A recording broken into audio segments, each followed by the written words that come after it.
నేనే ఒక ఉదాహరణ అని చెప్పి ఈ సందర్భంగా తెలియజేస్తూ, ఎప్పుడైతే కాంగ్రెస్ పార్టీ మీ బిడ్డనైనటువంటి నాకు అవకాశం కల్పిస్తుందని చెప్పి బీఆర్ఎస్ వాళ్ళు అనేక ఆరోపణలు చేస్తూ వచ్చినారు. ఆ భయం వాళ్ళకి ఈరోజు కాదు, 2018 నుండే ఉండే. అప్పటి నుండే నాకు అవకాశం రాకుండా చేశారు. ఇప్పుడు పెద్దల ఆశీర్వాదంతో నాకు అవకాశం వస్తుంటే తప్పుడు ఆరోపణలు చేస్తూ ఉన్నారు. బీఆర్ఎస్ పార్టీ భారతీయ రాష్ట్ర సమితి కాక భయం రాష్ట్రీయ సమితికి ఏర్పడి మనందరినీ తప్పుదోవల పట్టించే ఆలోచనలు ఉన్నారు.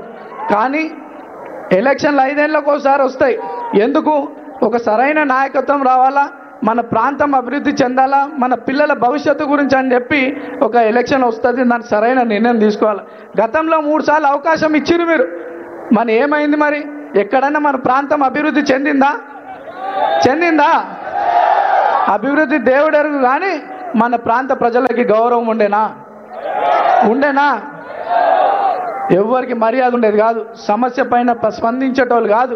ఈరోజు రేవంత్ అన్న ఆదేశాలతో 3 మంత్రులు ఇక్కడ నిరంతరం కృషి చేస్తూ దాదాపు 150 కోట్ల రూపాయల డెవలప్మెంట్ యాక్టివిటీస్ చేయించారు మన బస్తీలలో, గల్లీలలో. ఏదో సింపతి గురించి ఆలోచించడం కాదు. ఈ ఎలక్షన్ అంటే మన జీవితాలతో ముడిపడినటువంటి విషయం, మన పిల్లల భవిష్యత్తుతో ముడిపడినటువంటి విషయం, మన ప్రాంత అభివృద్ధితో ముడిపడినటువంటి విషయం.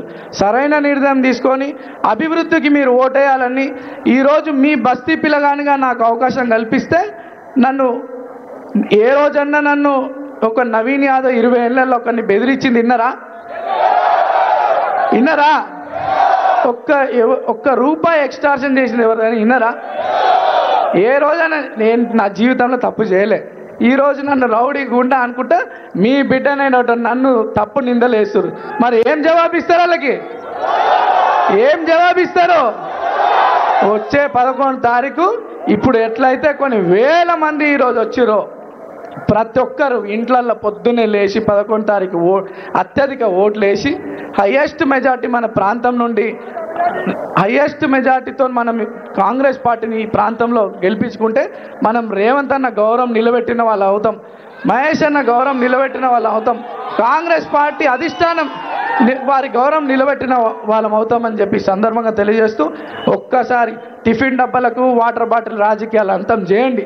మీ పిల్లల భవిష్యత్తు గురించి ఆలోచించండి, అభివృద్ధి గురించి ఆలోచించి కాంగ్రెస్ పార్టీకి ఓటేసి, చేతి గుర్తుకు ఓటేసి రేవంత్ అన్న గౌరవం, పెద్దల మంత్రుల గౌరవం, అధిష్టానం గౌరవం నిలబెట్టే విధంగా మీరందరూ 11 తారీఖు వెళ్ళి ఓట్లు, ఒక్క ఓటు మిస్ కాకుండా ఓట్లు వేసి అత్యధిక మెజార్టీతో గెలిపించాలని కోరుకుంటూ, 2 సార్లు మీ ముందు పోటీ చేసిన 3వసారి అవకాశం పెద్దలు ముఖ్యమంత్రి గారి దయవల్ల, పెద్దల దయవల్ల వచ్చింది.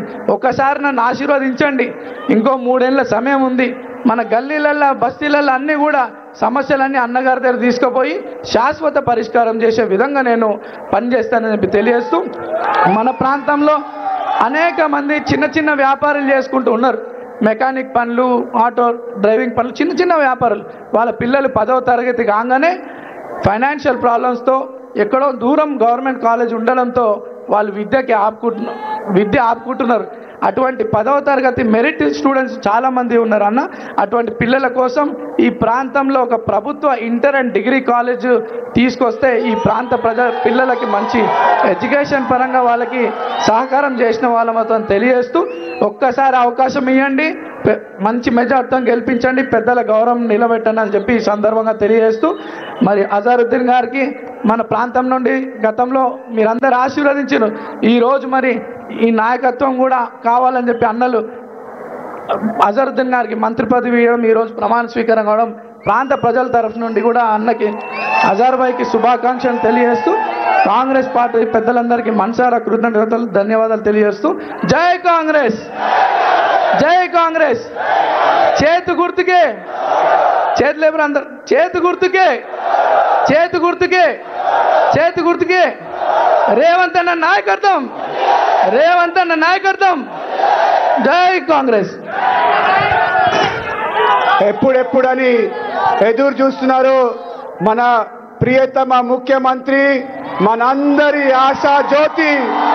అందరు కూడా అందరూ ఒకసారి చేతుల పైకి లేవంటారు. అందరు కూడా అందరూ కూడా చేతులు పైకి లేవండి. రేవంత్ అన్న నాయకత్వం